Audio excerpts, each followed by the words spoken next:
it in the streets of California. This is how we put it work when we run up on ya. See, I can make you dance, yeah, and I can make you shake, but I ain't here to entertain, I'm here to change the way you think. L-A-L-A-A-A-A. Welcome to Los Angeles.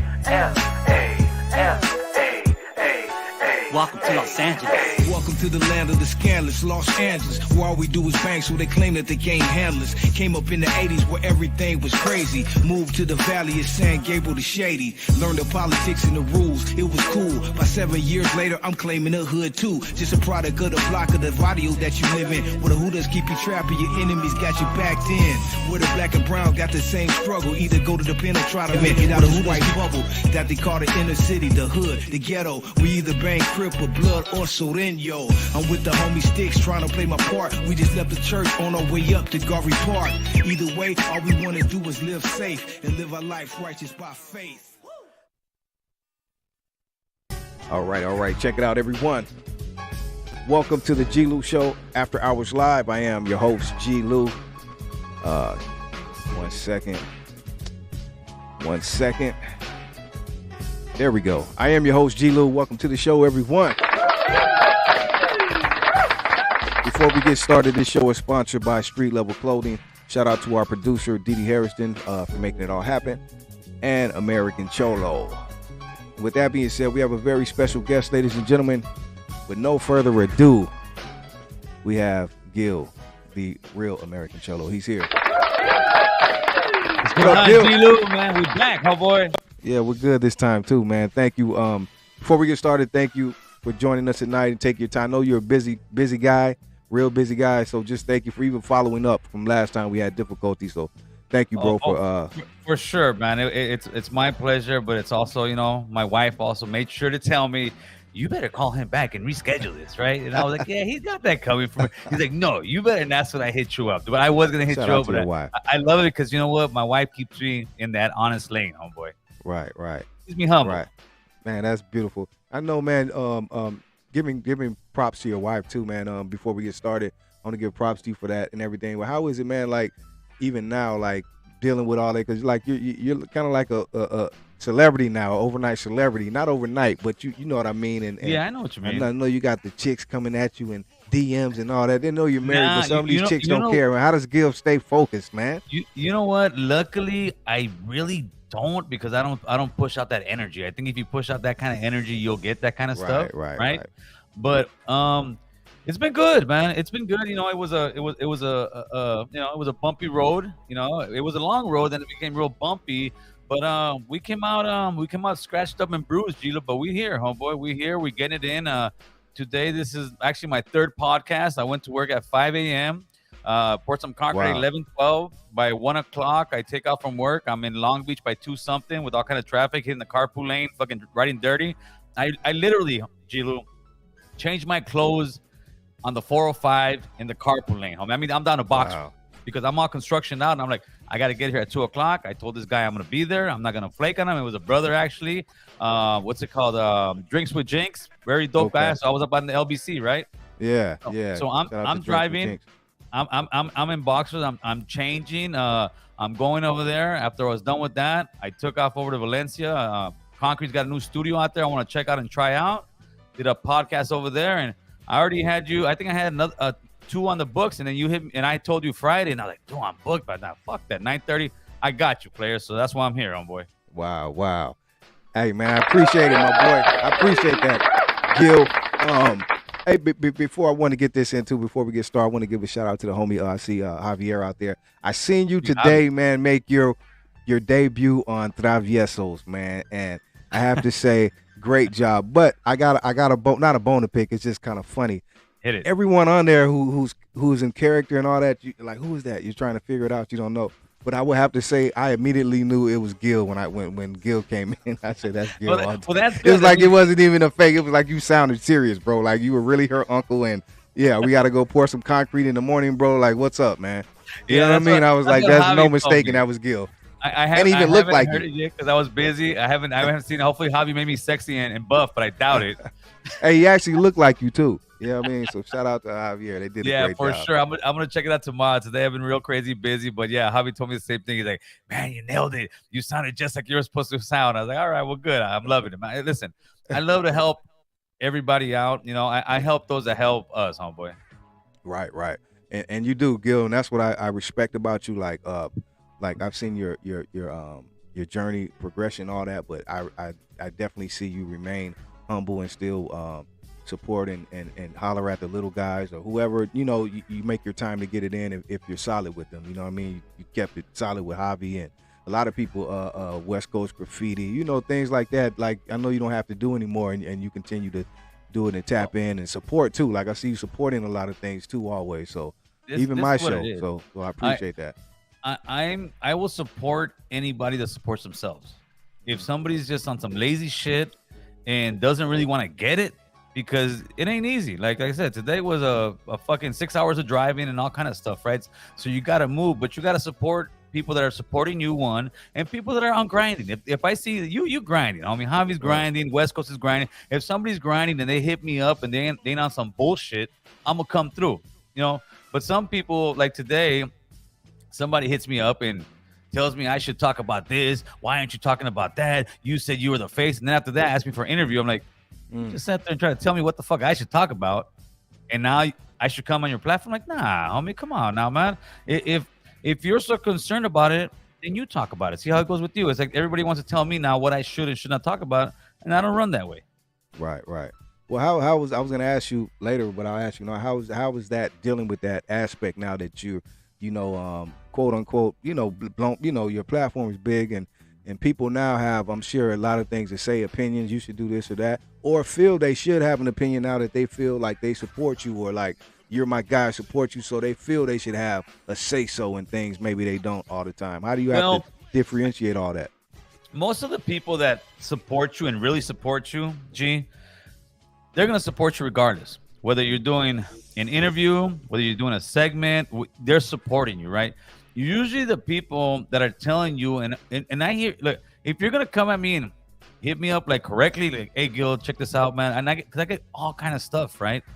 If you're gonna hit me up correctly, I'll be like, you know what, yeah, I'll check it out. The thing is, I don't have that much time right now, homeboy. That's why I'm trying to get a studio, but the people need to support also. I mean, financially, straight up, you know. And when we do the studio, I'm gonna be like, hey, dude, this is what it is, and you'll hit people. Oh, you're just in it for the money, motherfucker. I've been losing money for 4 years doing what I'm doing. Because I can make real good money doing the kind of work that I do.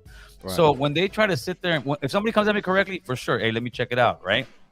But when it's somebody just sitting here telling me this is what you should talk about, why don't you talk about this? And sometimes, most of the time, they'll have a platform themselves. And I'm like, why don't you talk about it, homie? Right. You got a platform, or make a platform. You think it's so easy that I'm just gonna say something and no, it doesn't work that way. All this that I'm doing, it's somehow thought through. It's not just I'm just doing this. I'm like, all right, I gotta do this. I gotta entertain. I gotta keep people's attention.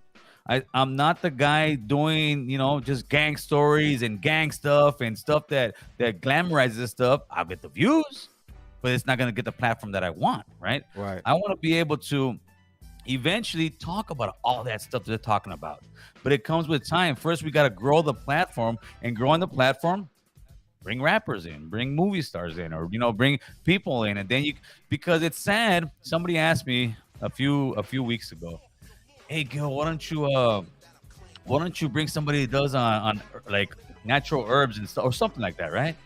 And I said I would, but unfortunately those do not get the views. I mean, it's sad, but they die, and they're like, oh, so you're just about the views? I said, no, what you don't understand is I put a lot of time, effort, money into this, and it's unfortunate that the people really do not gravitate to that. So what I'm learning is, all right, this is what kind of keeps the platform afloat, and then once it grows to a large enough platform, then you can actually start throwing that stuff on a constant basis. But if I throw it on if I were just to speak on certain police stuff, this platform would be dead. It would never get off the ground, and they don't understand that. And everybody who believes they know what I should be talking about, again, why aren't you talking about it? Because it won't get off the ground. Hey, but Gil, let me ask you this. That's a great segue, because I was going to ask you this later too.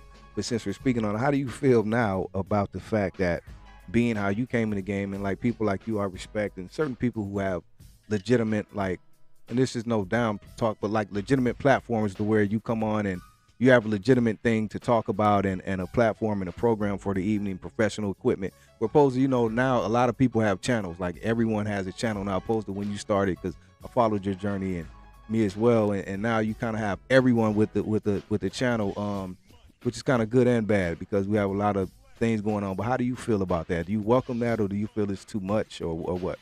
No, I think it's fine. I think it's the only thing is that a lot of people do it. It's almost just like it's a social media form, right? Right. So everybody does it for a different reason. But no, I think the cream of the crop will rise, right? But at the same time, you know, what sells is drama. Unfortunately, right. That's what sells. And I mean, me personally, I would think, you know, hopefully it'd be more channel, but it is what it is. It's like like this. It's like the dope game in the crack era. Everybody is slanging dope, and then eventually, like Cube said, everybody in LA and their mama sell dope. My mama used to sell dope, so I'm like, yeah, I feel that shit. So that's why you take it somewhere else. But or the cream rise to the top. You got a lot of dope dealers, but not a lot of successful ones.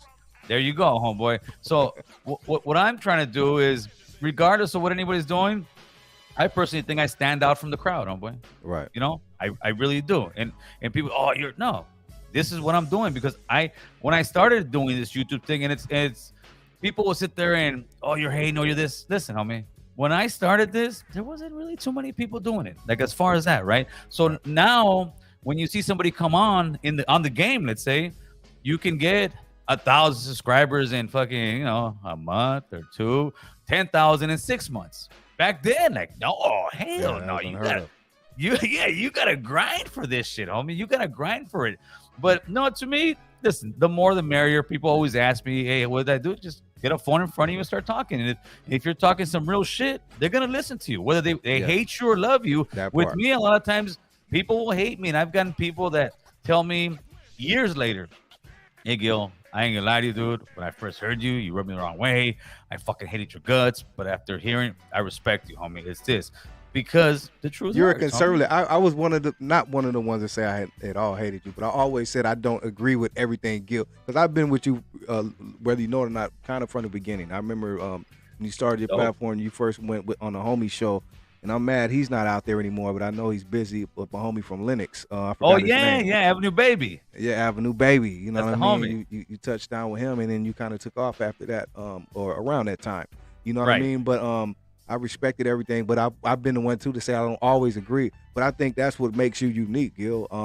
You're one of those voices that way. Where some people are gonna love you, some people are gonna hate you, some are gonna be in between, but they're gonna listen and eventually respect it, because you have to respect the man that stands on what he stands on, and you're one of those people, Gil. And even when you're wrong sometimes, or whatever the case, you're always what I respect. You're open to have an open ear. Let's talk about it at least.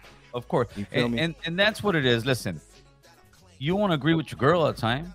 You're not going to agree with your boy all the time. You're not going to agree with your cousin, with your grandma. I don't care who it is. If we all agreed, we'd be robots, right? So we're going to disagree.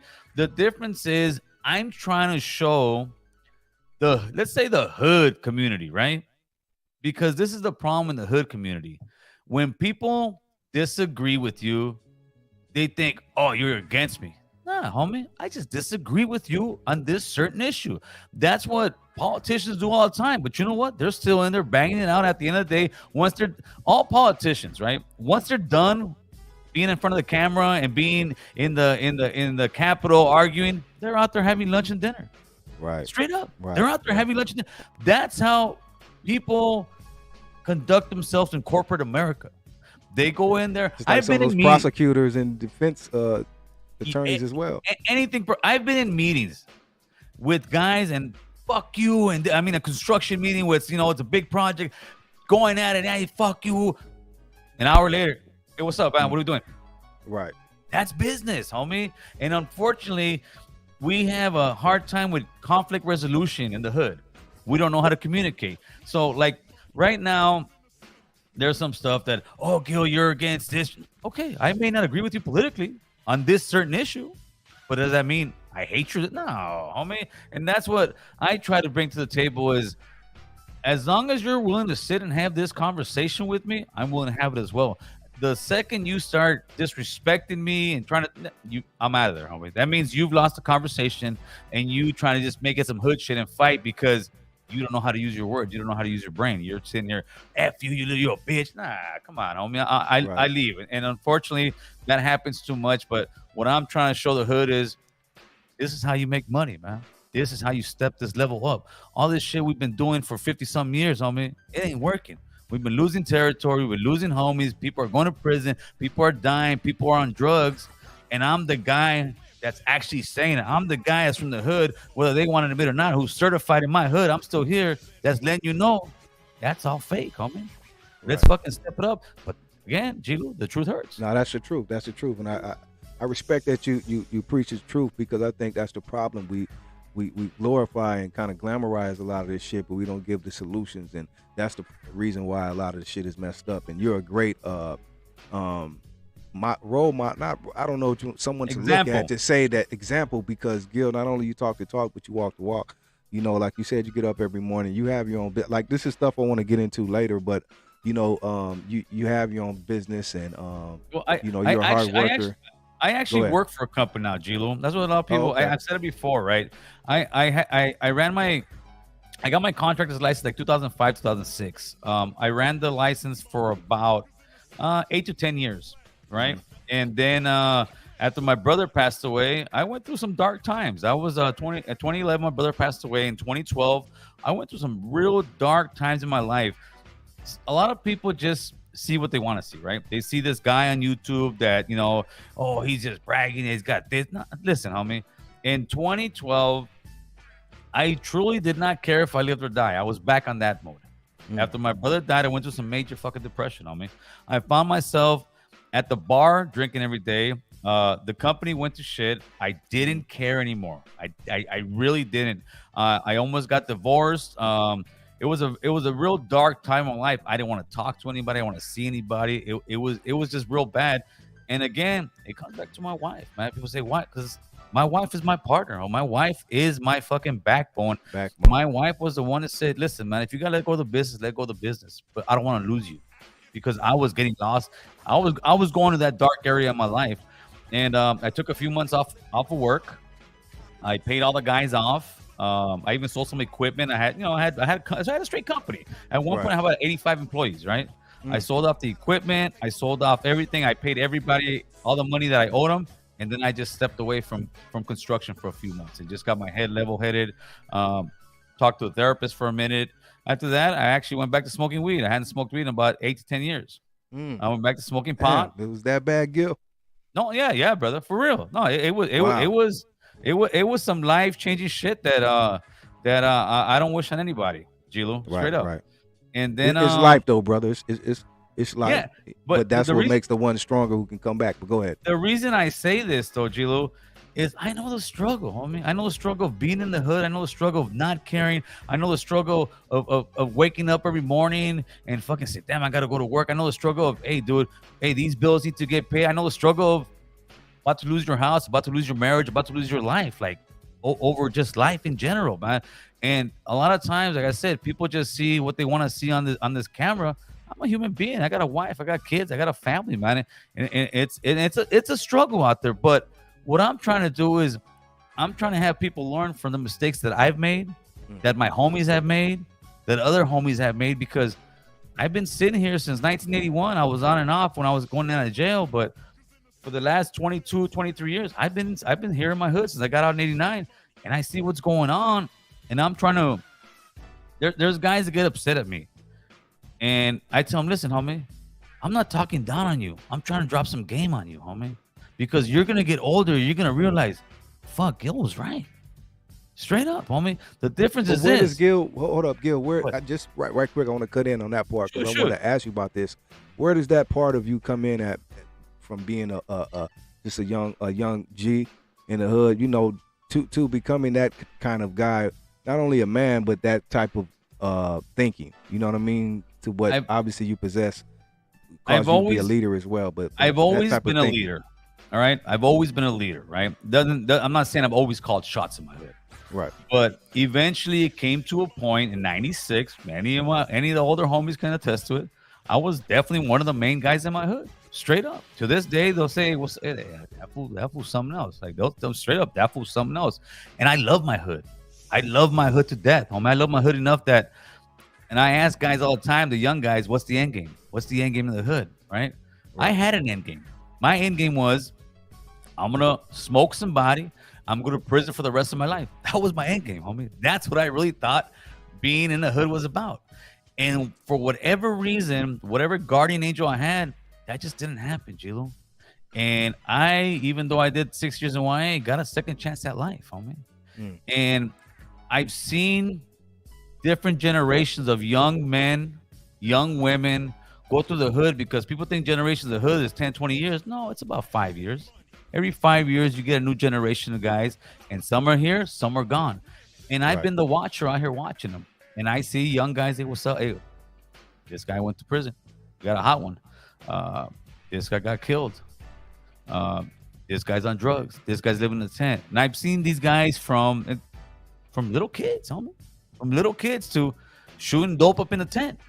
And to me is, I feel somewhat responsible, because when I see my city now, I used to have so much hate, so much anger in myself, that I wanted my city to be the way it is today. I wanted it to be dirty as fuck. Not all of it. There's some parts that are beautiful, right? But we got homeless like a motherfucker. We got dope fiends like a motherfucker. The gang violence is up. Gang riots. And I used to think, this is what I want. I want my city to be grimy as fuck. But now as I'm older, I got 30-year-old kids. I got grandkids. I'm like, nah, homie. Nah. We were wrong. As gang members from the 70s, 80s, and I know there were earlier 70s, 80s, we were wrong, homie. I believed it. The guys who were before me that are older, they believed it too. I'm just probably one of the first guys that will tell you it was all a lie. We're out there literally killing ourselves for nothing, homeboy. And I'm not some square white guy in the suburbs telling you, what are you guys doing? No, I'm telling you from fucking experience, homie. I'm telling you from a guy who loved this hood and still does. We're wrong. And I'm trying to do this. This is what I'm doing, Chilo. I'm giving homies the cheat sheet on how to succeed. Straight up. Hey, fool, this is the cheat sheet. I'm giving it to you, but it's legal. This is how you succeed in America, homie. This is how we make some real money. You want to live like a dope dealer? Become a contractor, homie. Get a trade. Go to college. Educate yourself. The same, I'm going to buy this bag of dope. I'm going to cut into this. It's the same shit any shop you go to. I'm going to get some flowers. I'm going to go buy them for this much. I'm going to rent this place. I'm going to sell for this much. It's a hustle. Gil, quickly, let me cut in. I think that would be something good you can do, maybe on your show or abroad. I already seen you put on an event where you had a lot of homies out there that you put on, I think, at the church or whatnot. But I think that would be something good where you could go up there and talk to and bring homies in. That could be something you could do, something like sponsored or where you can bring homies in and have like a conference or something where you could explain these things, how they can become a contractor and things. Because that's a lot of times homies lack the information. You know what I mean? So I think that would be good as well. It is, but at the same time, I got the platform. I've done some blueprint reading stuff. I had a decent amount of people watch it, but I think listen, the end game, G-Lew, is to have that on the platform, right? Okay. When I started construction, it was 1999, and I went and told the guy that I was a carpenter, that I knew this and that. I think at the time they were probably paying like around like $18 an hour for a fucking carpenter, non-union, right? Right. And I didn't know jack shit, G-Lew. I did not know nothing. What I did was I went home every single day and I put on Bob Vila. And I learned what a stud was. I learned what the tape was. I learned just different stuff. I said, no, I'm going to learn this shit. And there was a bunch of guys that were hating on me. People say, oh, the paisa. Yeah, there was a couple of paisas that were hating on me. Like, the fuck's this fucking Cholo here? Straight up. Right. But there was also some paisas. Jose Amparo Aguilar, rest in peace. He passed away last year. Him and a couple were the few that were like, Memo, vente pa acá. Let me show you. But you know what? What they saw in me, I was hungry, fool. I was hungry. Okay, boom, this and that. I was hungry to learn. And it takes for us to be hungry to learn to get it. And if, like what I was saying with the Bob Vila thing, that's how I learned. That's what I want to do on the platform. But it's going to take, I think by next year, it will be something where hopefully I can get support from a lot of the people, get a studio, and do these segments and have certain, it'll be a straight channel like NBC, like with like, you know, ABC. It'll be, but instead of ABC, it'll be the American Cholo channel. And in the American Cholo channel, we're going to talk a little bit of politics, a little bit of fucking love, doctor. And now, but the thing is this, not just me. It's not just me. I might be the brains behind the shit, right? I'm going to bring people like you in, people like West Coast, people, everybody that I think, all right, this guy can do this guy can do that, right? Let's get this thing together, right? And then with that, yeah, let's learn some framing. Let's learn some, you know what's sad? A lot of young people don't even know how to change a tire. That's very true. It's straight up. Very true. And It's you know straight what's up. even worse? I witnessed this some years ago. I was kind of sad, but I seen a little kid. Well, a kid I knew from a female I dealt with, but just happened today. I was hanging out with the kid and riding a bike, I think, you know, and things of that nature. It was a long time since I rode a bike, but he had like a real low tire, and he didn't even know how to like put the air, you know, that. I'm like, wow. So let alone change a tire, but like a bike tire. You know, we used to do that that was regular, you know, but kids don't even know these things. I was changing, and who taught me was my brother.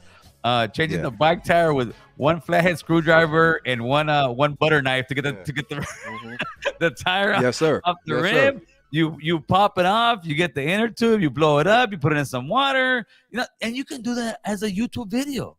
Yeah. But most people won't take the time to do it. And that's the sad part. But I think that we can definitely, He said, Love 2018. I learned on YouTube. Yeah, that's how you do it. You get the pad, you scratch it off. Right a there. Everything is there. Just like Google is your friend. There's no excuses anymore. But the thing is that a lot of people just will not take the time. But I think if we build the platform where you have that segment in there, it's almost like, let's see what the fuck's going on over here today. And they turn it on, and today's how to fix a tire. You know what? Let me shoot the shit with these guys and see, like, oh shit, I can fix a tire. Hey, and hopefully some of these guys will start learning. Right. That's very true. Let me go back a bit, Gil. Like you talked about YA, you did 5 or 6 years. What was it about you? This is what this is a segue to what we're talking about too with these youngsters and even grown men. What was it about you that learned? Because some people don't. Like you said, you did your time in YA, got out, and never probably went. But you probably had hiccups, because I'm the same way, did a little time, but I learned for the most part. You know, you probably had hiccups, but what was it about you opposed to we see other homies that just go in and out, it's a revolving door and going back and forth that you changed? But to me, I was a revolving door. Okay. When I got committed to YA, I was 91, right? So I went 91, 92, 93, I got out for a bit, and then I got caught in early 94 with the Tech 9, right? Because every time I went to YA, or the one and second time that I went to YA, I came out much more sophisticated as a gang member. Right. Much swoller because I'm fucking lifting weights. Right. And I came out much colder and much dangerous. By the second time that I got out, which was 1996, I was like I said, America's worst nightmare. But I was a brown guy that really didn't give a fuck. And when I say I don't give a fuck, I mean it. You see that in a lot of interviews, people will say, yeah, man, I didn't give. And a lot of times it's maybe you didn't care too much. When I say I don't give a fuck, is I will tell you what makes a successful gangbanger, right? There's a gang member and gangbanger, and there's levels of gangbangers, right? And most guys in the hood, most guys in the comment section talking shit are just regular old gang members, homie, which is cool. Right. You know, you're in it for the girls, you're in it for the dope, you're in it for the whatever it is, right? But coming out of YA after indoctrinating myself, this is what I want to do, this is what I want to do. No, I was a gangbanger, and I did not care whether I lived or died. And when I say that, I mean it wholeheartedly. Any homie in my hood will know this was, again, we'll go back to it. The successful gangbanger, this is what it is, homie.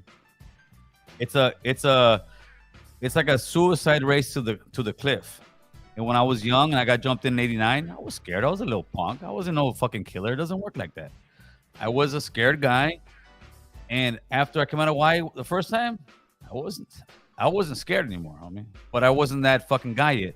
By the time I came out in '96, I was full throttle on the gas. And guys that I thought were full throttle on the gas were looking at me like, what the fuck? And I saw the fear in their eyes.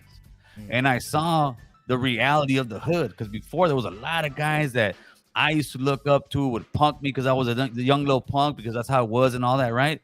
My brother was from a rival neighborhood. So when I grew up in the hood, it was rough for me at first because I was this little scrub ass motherfucker. His homies from his brothers from a fucking rival hood.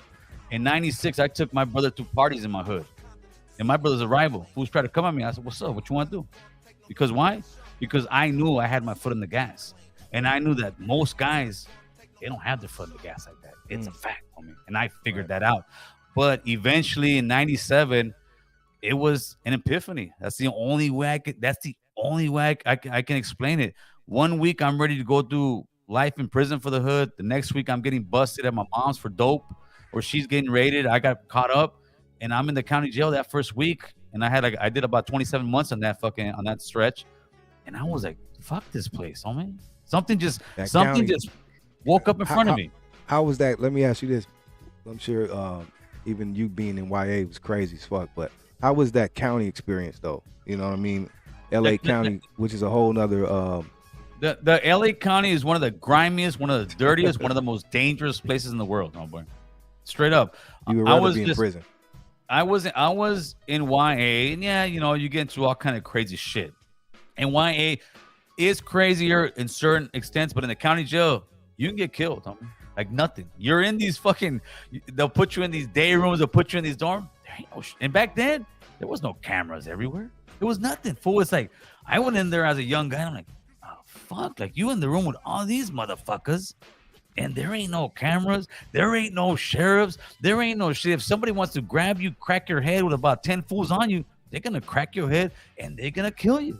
It was, and I'm sure it still is, a dangerous ass place, homie, for sure. Grimy as hell, and I think the LA County by far is one of the worst counties in the nation. In the nation, I'm sure, easily. That's crazy. Gil, I want to ask you too. Going back. Oh yeah, speaking of gangbanging, and I know, as far as you, like when you're coming up in your neighborhood, that's all you know, your neighborhood and your rivals and all that. But say, for instance, when you go to YA, do you feel like you said it made you sharper, more? You get around different. You learn different. It's more people, more status, and more season. But just you. Let me ask you this: being from Hollywood, though, North Hollywood? Let me put that. Okay, my bad. Did you feel that you had to bang harder or prove yourself a little bit more? Because you know our homies are youngsters as well. Oh, you from Hollywood? Say some dude from over here. You know what I mean? No, G-Lew, what it is you don't know where I'm at. North Hollywood and Hollywood are two completely different things. Right. I got you. I mean, completely. It's over the hill, right?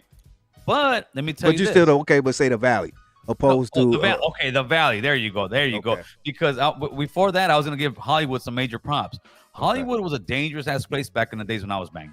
Hollywood was probably always dangerous. Yeah, I'm sure it still is. Well, back then, a lot of Hollywood has been getting gentrified. Wilcox area, that was 18th Street, MS area. A lot of those areas have been very gentrified.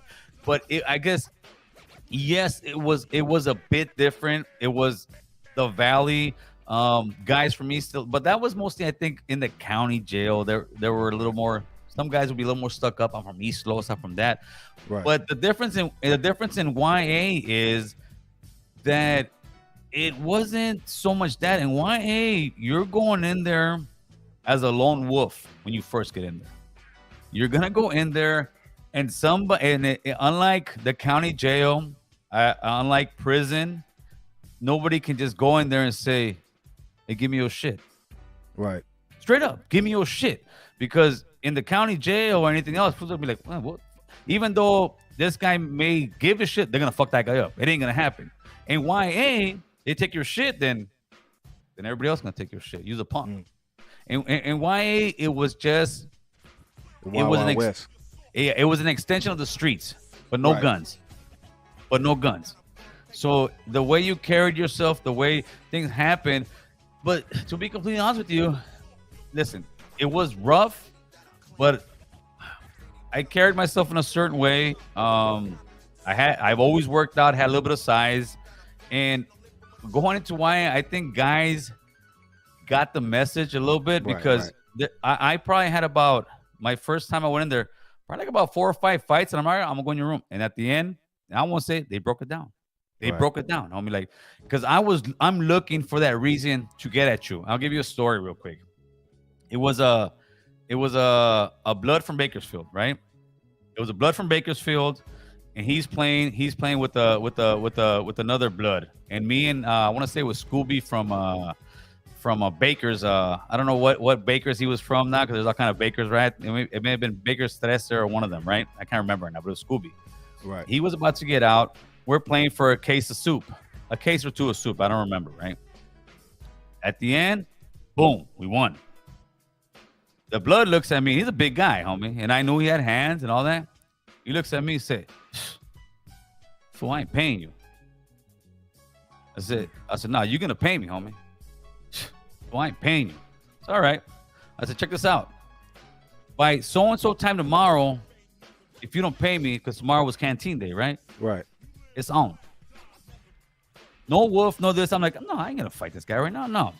Scooby was about to get out. He's like, hey, fool, if I wasn't getting out, I'll rush him. And I could have been like, fuck that, rush that fool. Like, pump him up. I'm like, no. In my head, and I'm barely in YA, not too long.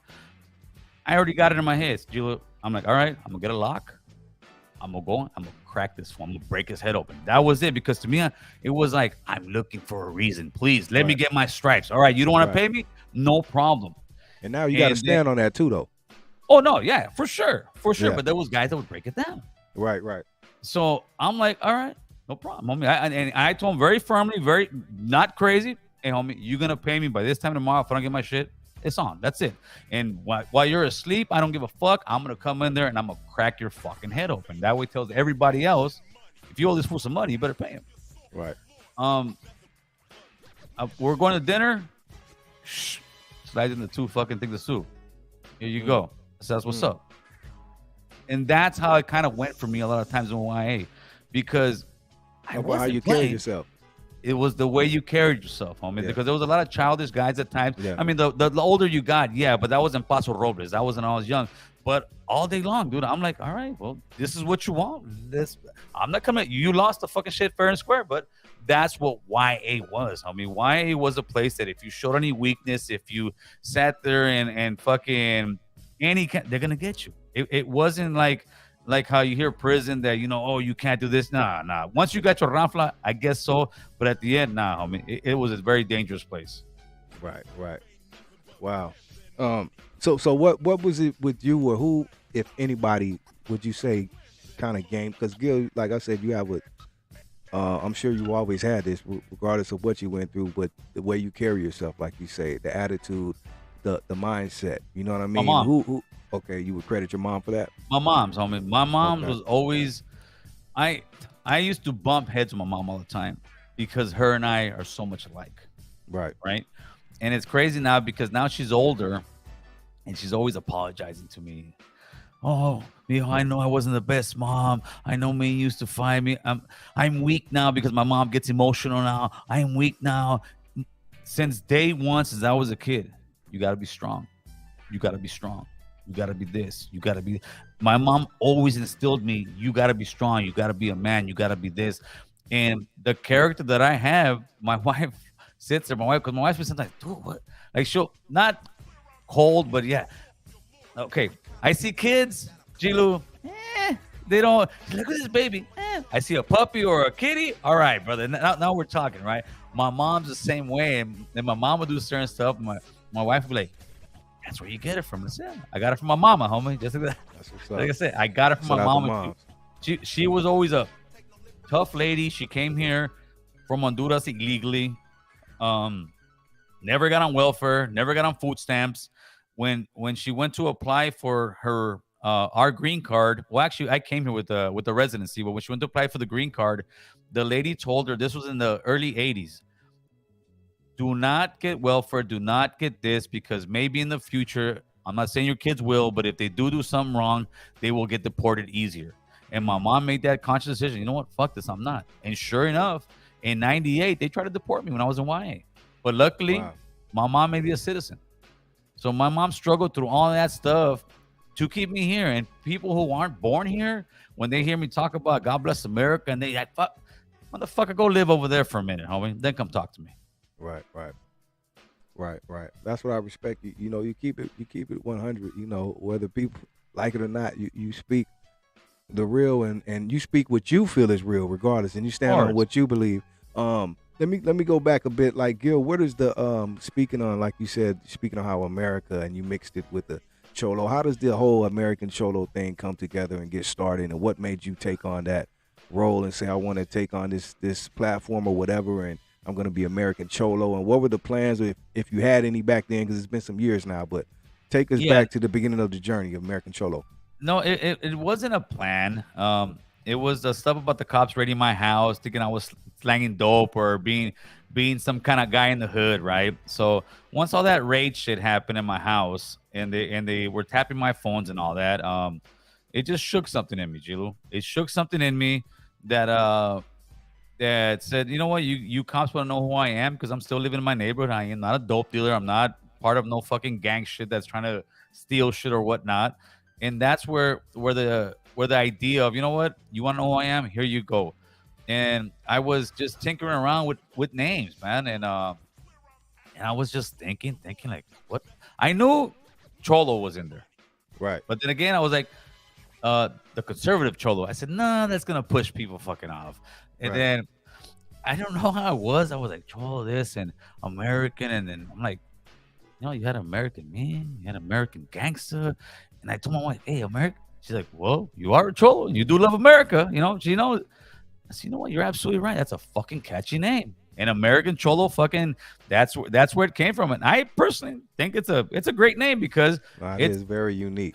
It's very both unique. worlds. Yeah, exactly. And that's what I think. And now I don't know if you meant to do that, but it kind of matches what you represent, because you represent, just like you said, both sides. You represent for your people and you know, everyone from Mexico to Central America, whatever, and you represent the American side just as strongly.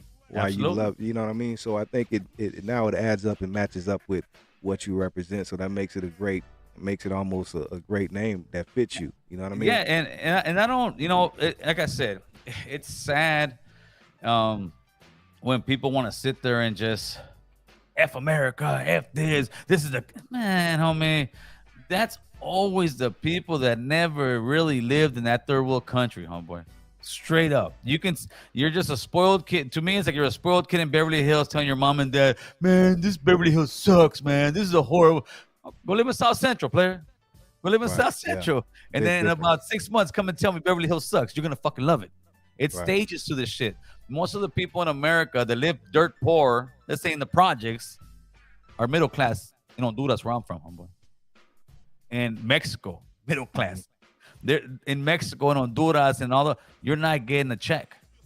You're not getting EBT. Right. You're not getting any kind of support from the government. It's quite the contrary. The government's gonna kill you if you talk against them, and that's a fact. Wow. Speaking on that, man, what do you think? Like I don't even want to get too deep into that, but speaking on that, what do you think, man? As far as where it's came and what it's become now, like you said, in those countries in Mexico, Central America, where it's like, you know, it's real dangerous now and like really crazy, bro. You know, compared to, and I guess that's a mixture of all that's going on, the cartels and the money, which always is the root of everything. But what do you think about that, man? What it is this: is most of those countries are. Well, not even most. All of those countries are either ran by narcos, are ran by dictatorships, are ran by puppet governments. I think the only one that's not right now is probably El Salvador. And unfortunately, America has a lot to do with it. America knows what's going on over there. America knows the appetite for drugs here. If America really did not want those drugs, Yeah, if America really did not want those drugs to be here, first of all, America would not sold those drugs in the 80s through the CIA, through the Contras. That's a fact. A lot of people don't know that. They let the drugs in here. They fed the crack epidemic. And I wouldn't be surprised. You know what I haven't done my research on yet? Who was the first person who rocked up cocaine? Because I'm sure Officially. I'm sure it was some scientists somewhere that said, listen, let's give these motherfucking these blacks and these browns some of this crack, and they figured that how did it go to that? Because like you said before that, it wasn't that. It was barely free base, and that was like, from what I hear, hard to even do. To chemical, it was almost like chemical. How you know what I mean? To do it, so it wasn't. It was a scientist who figured that crack out, and I just can't see nobody in the hood just saying, "Hey, let me put some baking soda in here, and my Coke, and then I put a couple ice cubes in this jar, and it'll fucking freeze up, and we'll make some crack." No, it was a scientist somewhere. Because even to cook, anyone couldn't just cook up the crack, bro. You had to know what you were doing. So even that was a skill. But go ahead, bro. It was a recipe where we get some cheap dope in the hood, sell some dope. It was, man, but those countries are full of narco. Mexico is a narco fucking state, no doubt about it. Everything down there, also same problem. And this is what I say: the way we change the politics in those countries is we take over the politics in this country. And after we take over the politics in this country, we can make policies that help those countries. We can make policies that, you know what? Why? This is what I'm thinking. Why do we export so much to China when we got China down here? We got Mexico. We got Central America. We got all these countries. They care about the dollar. They don't think about the long. What's best for the country. No, yeah, like everything is so outsourced. Nothing is American made anymore. But look how it's hurting us right now. Look how bad it's hurting us right now. And if all the factories, there's nothing here for anyone to, you know what I mean?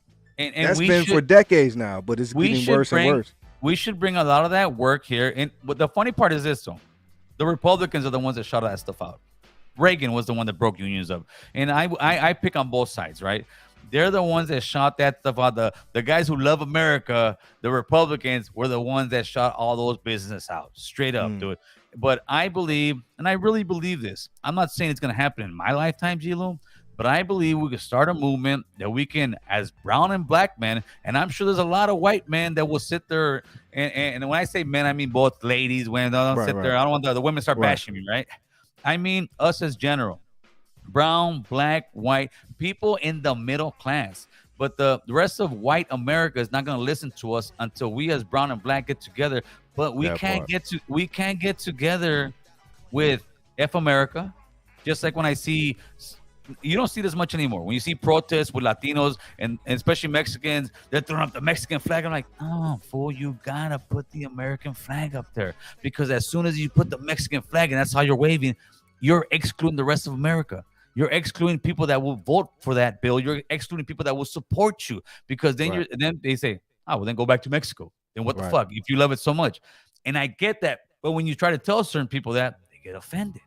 But it's not that. We have to learn how to play the game. We have to learn that in order for us to really come together, we need to sit down and have these conversations and say, all right, dude, we're for this, we're not for that. Have these debates, but not sit there and say, just because you disagree with me, all right, I'm off the table, I'm not talking anymore. No, jackasses. What do you think we these have to white learn to agree to disagree, or vice versa?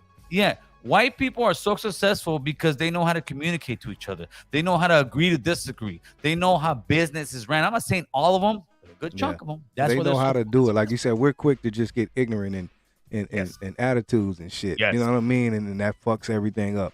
That's a problem. Yeah, exactly. Gil, let me ask you this. Speaking on all of this, this is something I wanted to ask you too. Do you ever see yourself seriously, or maybe not, but just somewhere in the political field, somewhere where it be local? Hold on, let me answer this jackass real quick. Okay. Mike Boy 323. Oh, let me see. I put that up. I didn't even see what he said. Go ahead. He always speaking on Mexicans. He's one of these guys, homie. When I say Mexicans, I mean brown people, jackass. It's people like Dan who sit there. He always speaking. What are you speaking on? Who are you talking about? That's the problem with Raza, because I'm speaking on brown people in general. Because Gil is Honduras. Honduras. How do you say it? He's not even Mexican. How do you say it? I'm from Honduras, but I mean, I was born in Honduras, but I'm from North Hollywood, homeboy. I'm from North Hollywood. When I was banging, people weren't saying, "Hey man, where were you born?" Say, "Where the fuck you from, homie? Where you from, messe?" Straight up. And it's guys like this who you always speaking. Are you speaking on it? I bet you he's not. And that's the problem in our community, homie. We speaking in general, and most people when they sit there and see you, they say Mexican. So please. I'm sorry, G-Lew. I had to bang on that fool. Nah, go ahead. I didn't even pay attention to what he said. Oh, no, I'm loving it. But it's all good. Nah, but I know you do, and I know you have to accept that. I think that's what makes you unique too, Gil. I think you're off. I think that's why some of the people love you, even though they hate you.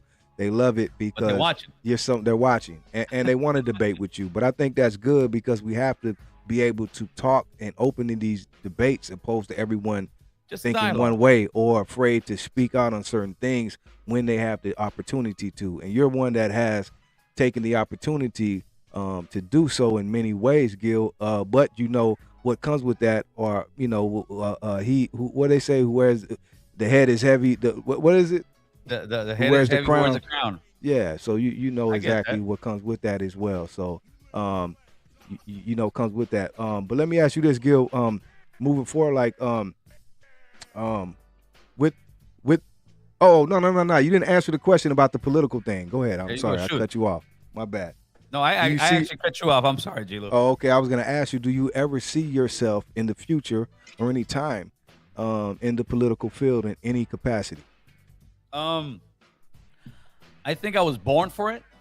I think I can do it. Are we ready for it? I don't know. I think we may be in a few years. Like with that smear campaign, I've always known they were gonna come for me. I didn't know that was gonna be it, but it was a great learning lesson. As long as people listen to the message, hear what I'm saying, yeah, and even if I'm not literally running for an office, I just want the platform that if you want to get elected, let's say in California for sure, or anywhere else eventually, and you want the minority vote, you're going to go through the American Cholo. You're going to have a conversation with this guy because this guy's going to bring some stuff to you that's some real shit. It's not going to be no softball questions. It's not going to be no disrespectful questions. It's going to be questions that us as brown and black men straight up want to hear the answers to.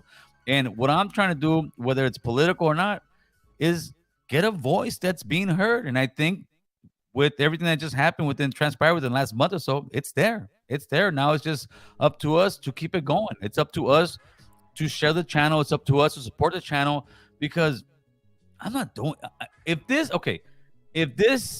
last thing with Tyga, if this last thing with people saying I was the biggest racist, if this last thing with people putting my address out there, threatening my life, if this didn't prove to you that I give a shit about us, then nothing will, homeboy.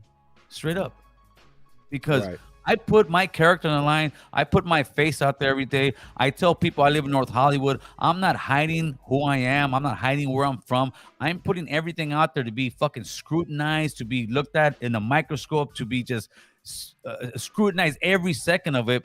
But I do it because I know my intentions are true. I know I'm not full of it. That's what matters, and that's what shows. You wouldn't be where you are today if that was the case. But, yeah, but Gil, go ahead. No, go ahead, bro. Go ahead. I just want to say, how is that part learning all this as you go along, though? Because that's the thing too.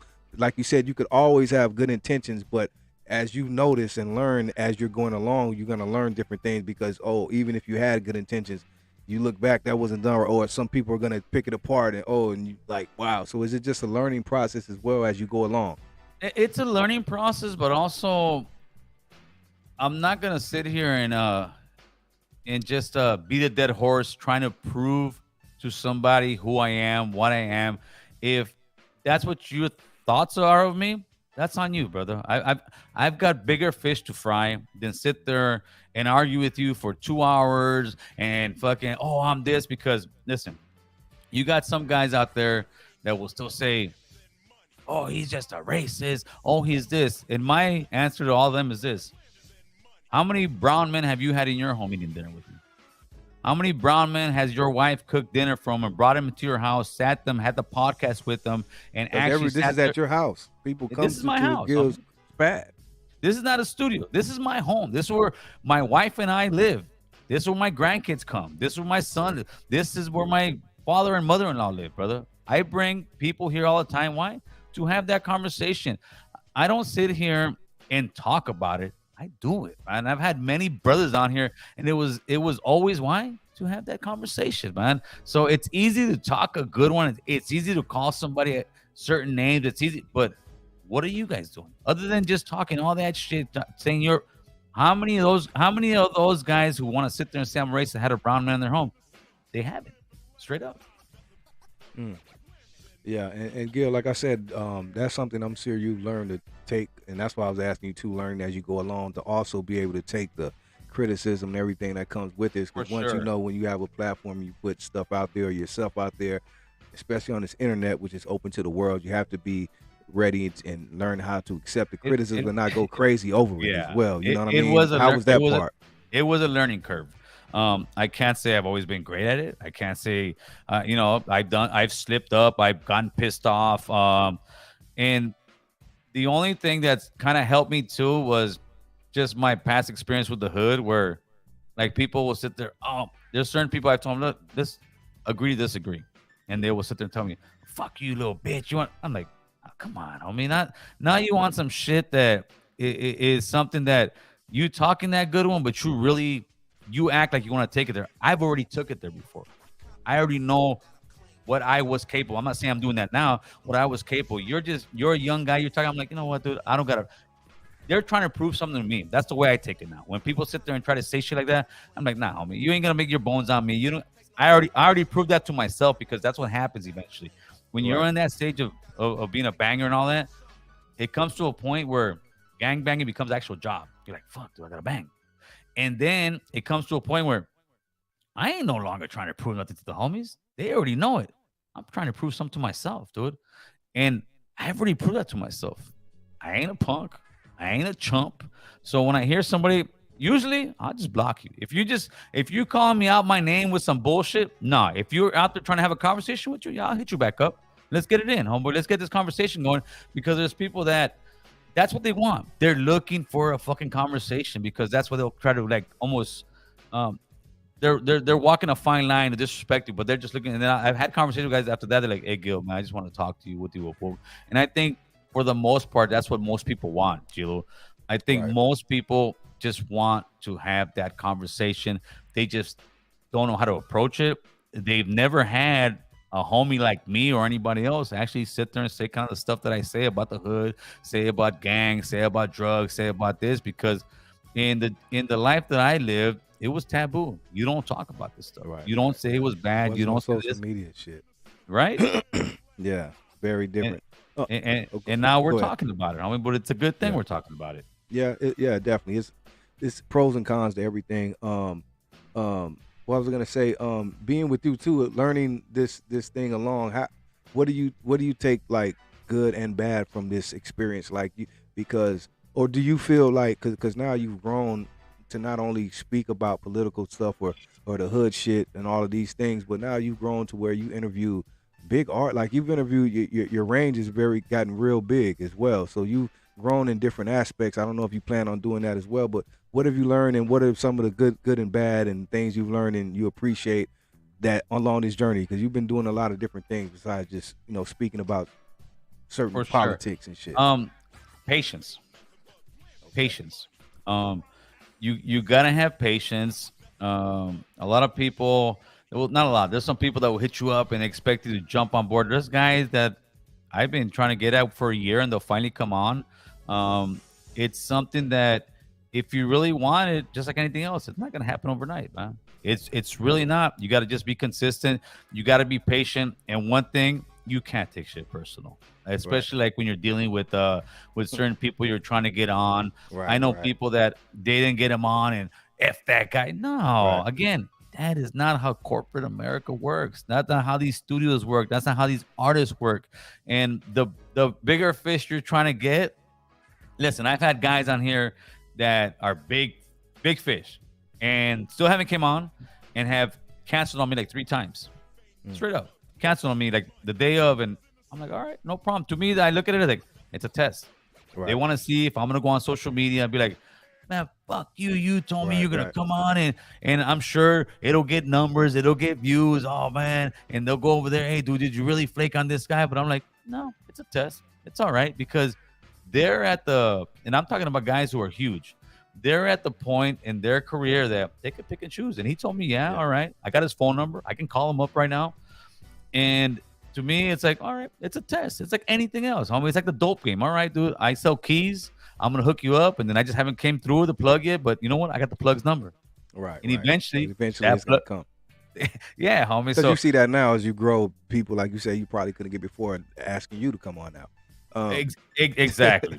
Exactly. Hey, Gil, let me get on this before I forget. Speaking on the content and things that people talk about, you talk about, like you said, you know, certain things going on right now or been going on, whatever, certain things over others will probably get more views and people expect, because you got all these people talking about whatever's hot. How do you now, especially as you've grown, know how to differentiate, oh, I want to speak on this or I shouldn't, or just to add on, you know, different shit that's not, I don't want to say important, but adding, you know, the clickbait or the shit that everyone's talking about now that you have somewhat of responsibility? Do you differentiate what content you put out?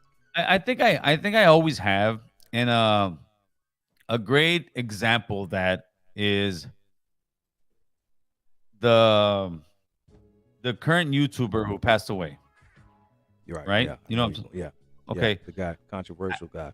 I didn't make a video about it. Right. I didn't talk about it because Everyone I'm like, did. huh?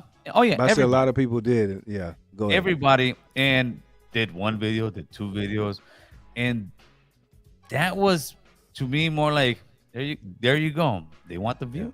They want this. And to me it was, come on, if I would have talked about it, that would have gotten a lot of views, homeboy. Major. Yeah. I would have said, hey, so and so, and to me was this: if I never talked about you before, why I'm gonna do it exactly. Why am I gonna do it in death, homie? Exactly. And you know what, Gil? I have to applaud that. And this is not a shot at other people, but I see that's why I asked you even earlier where kind of things are getting to now, where everyone jumps on that. And it could be people that didn't even like this guy. I heard say, you know, but you're making a video about him. I understand it's for the, you know, but you know what I mean?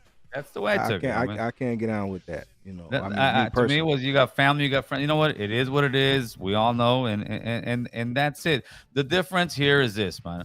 It's gonna be tougher for me to get, you know, faster growing like subscribers and that. But the ones that I am getting are solid, and it's because of character. It's because of what we're really doing right. Because it's easy to sit there and, you know, to put out some raunchy ass content and people are watching and this and that. But to me, it's this: I'm not selling my soul for a view. I'm not selling my soul for a subscriber. I've been the same motherfucking guy from day one, homeboy. And they can all go back and look at every single video and they can say whatever shit they want about me. I've always been consistent, homie. And I never changed up. And I'm not going to change up for a viewer or a subscriber. That's what's up. Ulysses, what's up, player? Ulysses, what up? What was gonna ask you? Oh, okay. Let me go to this now, Gil, because things I want to ask you before I forget. Let's get to the elephant. It's not an elephant anymore because it's already been, you know, the past couple months. But how do you get to the point where, I don't know if you intentionally meant to, but you become at some point, because everyone was talking about it, but you become somewhat the front man or the frontliner for the Tiger situation, and we all know what happens with that. It blows up because it was news, but you become somehow, I don't know if, you know, of course you didn't probably, the face of it. You know what I mean? Take us there, and overall, what did you get from that, learn from that, and, you know, in the end game, because a lot came out of that, you know what I mean? Good and bad, but more good, I think. And even for you, like, I applaud, brother, for you to make that happen, to get up there to Power 106 and to get Tiger to come sit down with you. I'm sure he doesn't know who the hell American Cholo is, but I know who he is now. And I come and sit down with him and he takes down the video. For sure. That's big, brother. I mean, period. Whatever people say, that was big. Take us there. That was huge. And I want to give nothing but props to Tiger for being the man with the character. There's certain people you force them. Listen, homie, and there was you can't force G-Lew. That guy's on a whole nother planet. For him to come down, like I say, you have to give him props for even doing that. No matter how much pressure he had, he still didn't have to do that. Go ahead. There was some homies that after that interview I talked to, and they were not upset, but like, hey, fool, you should have pressed him more. I said, nah, that's not how corporate America works, homie. I think we went in there and showed them, everybody, this is how it works. This is how you speak. This is what you have to do to get your message across, right? And Tiger putting that video down showed that his apology was sincere, whether it was business oriented or whatever it was. His apology was sincere. I never told the guy, you better, nah, homie, no, that's not how it works, man. But I think it was a great thing overall, right, with the Tiger thing. But it's just showing us about how to, how to speak to one another, G-Lew. That was great, and that was very big, Gil. Like I said, I salute you for what you did. I mean, I think a lot of people got, but obviously that puts you on a whole nother level. You know what I mean? Obviously, but put on a level where everybody kind of every rapper in the industry, whether they acknowledge me or not, they know American Cholo. They heard of it on one way or another, for sure. Right, and that was big, bro. That was because you got to think. Like I tell, when I was like, man, you have to salute. That's why I respect you, Gil. Regardless of what people think, or even me, it's nothing personal. You have to respect someone who, that's the real American Cholo story. Like that to come from nothing. When I say nothing, I mean as far as your platform. Yes. You know what I mean, and to make it into something of business and to what it's and stand for something and mean something. Like the American Cholo, whether you like it or not, logo and brand stands for something. You know what I mean? So for you to do that, that's big. To go to Power 106, bro. This is what came out of it, right? And what people need to learn from this is that is our power. Our power wasn't the numbers. It wasn't just me sitting there pressing up. It was everybody who was behind it, reposting it, pushing it. It was like a big tsunami of people, and I was just the one that was certified enough, articulate enough, came out of it, been speaking about it. You'll have your haters that say, you don't speak for me. Well, then go sit on the sidelines, homeboy. But it showed us, especially as Raza, that I've been pushing and preaching for the last 4 to 5 years. We've got the numbers. We may not have all the celebrities. We may not have all the influence. We've got the numbers. The power is right here, player. Your motherfucking phones. You don't need to sit there and protest out there. You need to sit there and get on Instagram, TikTok. Let them know I don't like this. And that was such a message that Tiger, being the millionaire that he is, he couldn't ignore it. Because why? Right. Because it was going to mess with his pocketbook. Right. And he said, you know what? I'll lose. If he's from LA, you can't be in LA in the backyard where you know what. I said this too. Like I just went to a recent, what was the last recent Day in LA festival, brother. It was packed out, but it was all, like I tell people, 90%. You know what I mean, Latino. Yes, so that's us. That anyone in LA, all LA artists know that. That's the fan base. So even let me ask you this, because I hear a lot of Latinos speak and say, where is it, and even speak on the industry or certain people, they're not letting us in. And I know whether some people don't know, it's really deeper than that, because some artists complain that they can't get in. It's not who's letting who's in, but like you said, I think people have to realize the power they have. Like, say for instance, Raza, where you have certain people that want to get on, and like you say, if you the facts are there, like you said, the numbers are there. There's no reason type Latin artist shouldn't be going platinum, whatever, because you have the numbers. It just comes back down to now who is supporting and who's really not. Yeah, but this is the difference between and I don't even say Chicano rap. I'm talking about Chicano who rap, right? Okay. Just guys who are rappers, right? You can have some very talented individuals. We will find the simplest and where's he from? Dumbest idea of how to hate him. Just how they hate on me. Oh, he's not Mexican. Oh, he's not this. Oh, he doesn't speak about that. Oh, he should speak about this. Instead of saying, you know what, like you were saying, all right, we may not agree with him all the time, but on a certain core issues, like the Tiger issue brought us all together. Fuck yeah, this is what it is. And that's what happens with us when even we have shows.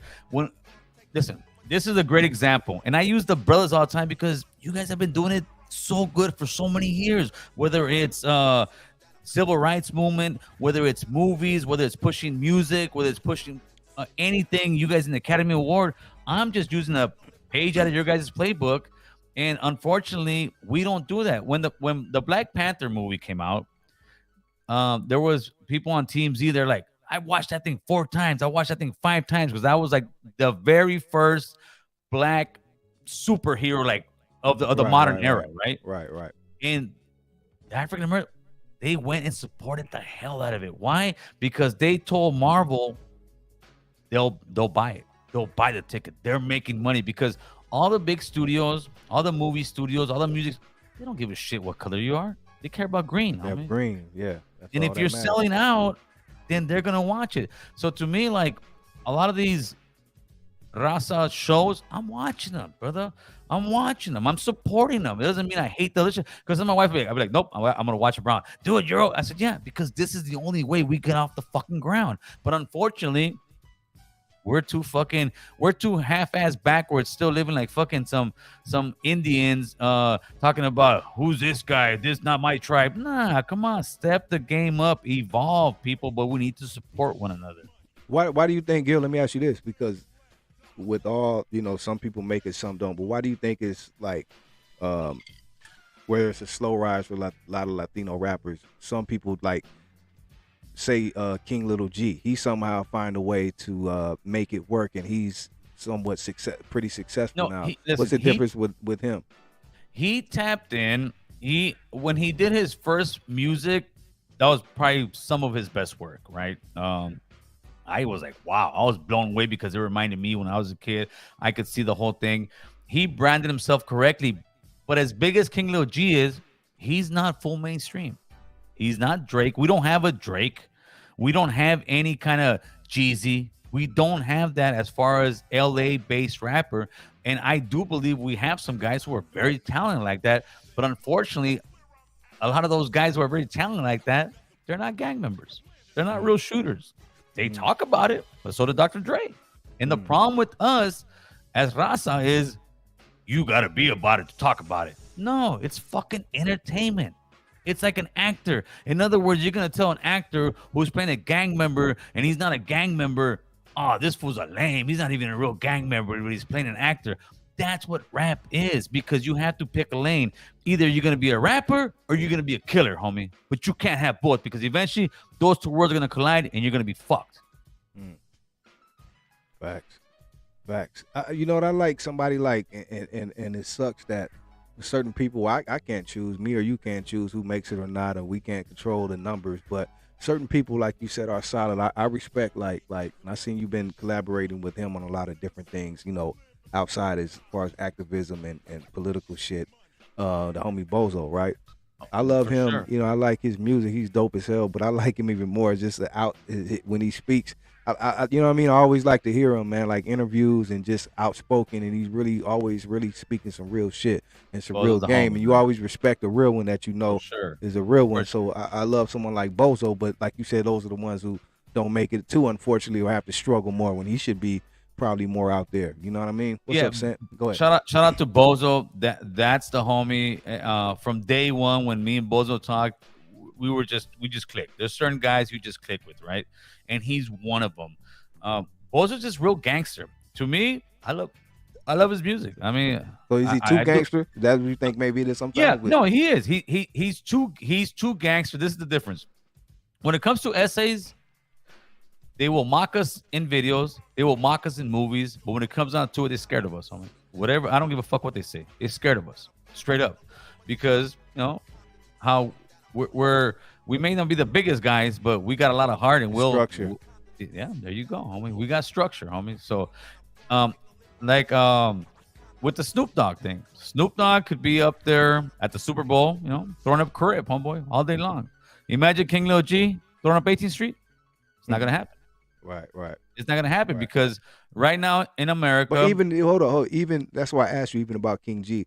Not only did he find a way to break through and he's successful, but like you said, him being from 18th Street, how does that, because that's one of the most hated, gangs. So how does someone like him still make it through though and get love from everyone? Well, being that he's from 18th Street. No, I think he with his original songs, and the guy's got skills. The guy's got skills. He switched it up. I think he realized that too. I can't be all pro 8 he switched his shit up. It was funny. I left him a comment, and I'm not saying no. When he did, I forgot what song it was. It was one of the original ones. They're on the roof, and then he's got his homie from 18s. I mean, it was a badass jam, but they're banging 18, and I was like, hey, homie, this is great, but you got to turn it. That's the way I was thinking, right? Right. And he did. He switched it up, and now the beautiful thing is, like, when we went to his like to that rap video, which one was him and Bozo, right? Yeah. Yeah, and people were talking, why you go over there? I do it for the blue rag, right? Oh, you did a video that's gang related. No, that's bringing a bunch of Southside homies together, man. That's like bringing a bunch of different Crips and Blood hoods together. That's what that was. That showed unity between different hoods, and there was all kind of hoods that didn't get along. My hood don't get along with 18th Street. We've been no one does. Yeah, we've been going at it for many years, right? I don't think anyone does, really. But we put that to the side. We put that to the side as man to sit there and show, we can come together, man. And I think he's tapped into that, which is a beautiful thing. There's people that hate him, but there's people that hate everybody. But he's grown. I think he realized too his bigger. He's a businessman. Yeah, he's grown from that. That's clear. And I think that's the big difference between a lot of rappers. They do not separate themselves. You have to separate yourself from the hood and from being a businessman. Because if you just keep it hood, okay, you're gonna pop for a few years, but eventually you're gonna get caught up. You're gonna go to prison. You're gonna get killed. That's what the hood does. Right. Facts. Man, what do you see the future? What's the future for Americans? Because I heard you earlier. That was some great things you spoke on. What you want to do and see the platform go to, and I could see so many different things. That's just why I asked you. I'm sure you have many ideas and so many things you want to do. But in the near future, what is going on for American Cholo, the channel, the brand as a whole? It's gonna keep going. It's gonna pretty much stay on track. But my goal is by the end of the year, get into a studio and actually start doing this full time. But I need support. Straight up. We need financial support. It's almost like a PBS show. There, hey, dude, you guys got to support, because people will say, oh, how do we support it? Right? If you can give $2 a month, $5 a month to it, let's do it. If you can't, share it, dude. Let people know, because what we want to do, G-Lew, is we want to have a straight, like I said, NBC, ABC, from beginning to end. You do, morning show with traffic. You do some middle stuff in there with regular news. You can do some hip hop stuff in there. What's popping on Instagram? What's popping on YouTube? Have different people come in there and speak at a certain time. Have straight up like, all right, this is the platform. This is the thing. This is where we're going, and have it where have brown and black people come in there and be like, oh shit, what's going on over there? Because it is the American Cholo brand. But you got to bring the brothers in, homie. You got to bring the brothers in. You know what I would give dude credit on, because I see him trying to do that somewhat, but it's still kind of chaotic over there. But I will have to give that credit to the guy you just went on the show, the Jumper, Adam guy. I see he's trying to do that and bring a lot of different aspects like that. But it's a long shot. But I'll give him credit trying to do that. But I see like what you're saying. And speaking of Adam, because someone asked in the comments earlier, I think it was homie Big D. What did you take from that situation? Did you ever get to holler at Adam personally, or what do you take even from him and his platform, him not being like? What did you take from that whole ordeal? I still say Adam 22 is a culture vulture. Okay. I still say Adam 22 is somebody who wants to monetize and make money off of drama. Clearly. With my situation, it was brown and black violence that was ready to happen. Straight up. When he knew it was a edited clip, he knew it was a fake video. He knew within 24 hours, but even when he came on the video chat, he continued, oh, it's newsworthy. It's newsworthy. Adam 22 has said spics. Adam 22 has said the N-word. Adam 22 has said much more. And that's why I said, Adam, you've had your own beef. Homie, why would you sit there? Oh, it's newsworthy. No, it wasn't newsworthy. It was money worthy. Yeah, and period. That guy, go ahead. No, I'm saying period. And do you think now what he's trying to do is cover the fact, like I said, in one sense I want to give him props, but in the other sense I see what he's doing. Do you think it's a way that he's trying to do this and make us seem that, oh, he's trying to employ, like he has the little homie over there, Dune or whatever his name, and different people? Is that a way to mask that I'm still, He's the white man with the check. He's breaking those guys' check money off. And that's what it comes down to. It's almost like, and I'm not saying they're doing it, but you're selling your soul to the devil. Right. Because right. if Adam was a black man, they would have pressed up on him already. Right. If Adam was a brown man, they would have pressed up on him already. Yeah. They pressed up on that guy Flacco. Nobody pressed up on Adam. Adam's sitting there fucking laughing at it. Yeah. Adam's having his employee get death threats, and Adam's sitting there and still thinking it's a fucking joke. Why? Because ain't nobody cracked him in the head yet. Because ain't nobody in his family got killed yet. Because he's dishing out he has the check. But that kills me too, because if you look at really, even though it's a lot of platforms out there now, which is great, you feel me, and all that, but if you look at the main ones who are the most successful and the biggest platform is still Vlad TV, Adam 22, Cam. I ain't gonna go on Cam because I don't really know what he is. You know what I mean? Right. But these platforms are the biggest ones, and they're the ones that perpetrate, like you say, the bullshit the most. But they are the most successful and popular platforms to this day. Because they were the ones that started it early, right? But at the end, let's be honest. White people, when it came to business, when it came to music, when it came to this, they were fucking everybody, homie. They were there to make the money. And they're doing the same thing. They're there to make the money, because anybody who really cares about their employees ain't going to sit there and say, after the employee tells them, hey, man, I'm getting death threats, take that down. Laughing about it. No, fuck no. Why? Because it doesn't take it serious, because maybe he doesn't know how serious it is. No, he knows how serious. He's a very intelligent guy. Adam obviously is a very intelligent guy. He knows what he's doing. And to him, it's like, I want drama. I want drama. And there's one thing with drama. Did you see he moved that studio and got a whole new studio? He knew he had to get out of there. But go ahead. When you get drama that people are literally killing one another, that ain't right, homie. That ain't right. And unfortunately, people just go there because it's a huge platform, and because he's paying his employees off, homeboy. Right. But me, I ain't selling my soul to the devil. Like I said before, I ain't selling my soul for subscriber. I ain't selling my soul this. I remember Skip Townsend sat over here and he said, "Yeah, Gil, but why is he got such a huge following? Between brown and black, acting like he's the right platform." Like I told Skip, I said, "Who has a bigger platform, the fucking Pornhub or the church channel?" Right. Straight up. Very right. Straight up. The devil's always gonna sell more, player. Yeah. And it's a fact. True. And it ain't no hating, but this is what we can do. We can have those platforms. We don't need, and this ain't no shot. This is a straight competition, straight truth. We don't need a Vlad TV. Right. We don't need an Adam 22. AD couldn't go out there and do his own thing. All these other guys go out there and do it. They've got the talent. We can all do this. I mean, we can do those interviews without having that fucking drama. Without having, in other words, instead of getting this guy in here who's having drama, who's having beef, let's try to talk, hey, homie, and kind of diffuse it. You're not going to stop it, but let's diffuse it. We as brown and black men owe that to our youth, to diffuse the situation. Don't let some fucking white rich son of a bitch come in here and start some drama because it gets views. Right. And don't sell your soul for that. We got platforms. We can start using them, man. Eventually, I think we will. Yeah, I just hope it gets there. Like you said, we have to understand the power we have, and Yes. use it though. Yes, a lot of times sure. we get spoiled and like you said, someone can wave, as long as someone can wave a little money or a check over your head. Hey, I'm gonna go get this check, opposed to making this shit happen. Yeah, but you can get that check and still sit and still have some character, man. You really can. You don't have to sit there and sell your soul to the devil, homeboy. Facts. The people, Gil, American Cholo. I don't want to hold you, Gil. I know I've had you probably longer than you expected. You had a long day. It's I know all you're love, tired, homie. But I really appreciate this. I'm glad we were able to break bread together, man, and have these conversations. And I had a great time, bro. You know what I mean? But I just want to thank you again. Anything else you want to speak on we didn't touch on, you want to put out there? No, brother, you guys know where to find me. You guys know what it is. You want to support the channel? Share the message, man. Share the word. We're not always going to agree, and that's okay. We're not fucking robots, man. But if you really feel the bottom core of what I'm saying, share it, man. That's it. Share it. Let people know where we're at. That part.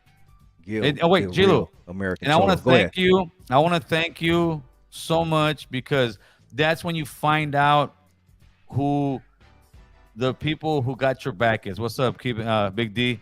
That's when you find out the people who got your back, dude. Because when all that shit was going on, all kind of people, I feel like were kicking me walls down. You were one of the brothers. There was quite a few of you as well, dude. that sat there and had my back, dude. And I appreciate that. You don't know how it and it's not saying anything about people like brown people that supported me. It helped me move on with that, or help me keep pushing forward. Having brothers sitting there say, "Nah, man, come on, Gil ain't this." I respect the real. I respect the real. I got you back, and I appreciate that, brother. Say, I've been riding with you a long time. Like I said, I'm one of the ones that never always agree with everything, but over the journey, I've been with you, and I've seen another thing I respect. I didn't mention this earlier, but Gil went through the ranks, learning this game, your channel, building yourself up. You went on all the channel. You went on Kev Max and the different platforms, man. So you made your rounds as well. So I respect that too. That's like putting in your work. You know what I mean? So you've done it all, Gil. So you got to give that respect to Gil. So I just always respected, regardless of what I agree with, I respected your journey, and I respect what you do, because you're a example for how to do it the right way. You know what I mean? Right. So thank you. That's respect, bro. Thank you. I gotta give you your own clap, G-Lew. Oh shit. All right. Thank you, brother. Thank you, man. Much love. Thank you. I appreciate you. We'll be back on anytime. Let me know, G-Lew. Yes, sir, Gil. Have a good night, brother, and thank you again. And shout out to your wife. Tell your wife I said thank you for making it happen. I'm sure I'll let her know. Thank you so much. All right, peace and love, my boy. Peace. What's up? All right. Shout out to Gil, man, the American Cholo. He did it again, everyone. Shout out to my producer, DD Hairston, making everything happen. Shout out to you, DD. Tomorrow night, Conversation Hookah Lounge. Special guest, Angela Lala, Long Beach Lala. And then Sunday, we'll be back for Oldies Rule Forever with my girl, Nay Love, right there, the queen of Oldies, #1 rated show. If you're in here for the first time, make sure you tune in Sunday night, homie. Oldies Rule Forever, the best oldie show on YouTube, homie, Sunday nights. So tap in. Shout out to everyone who supported tonight. Peace and love. Appreciate the love. Have a great weekend. All right, we're out of here. Peace.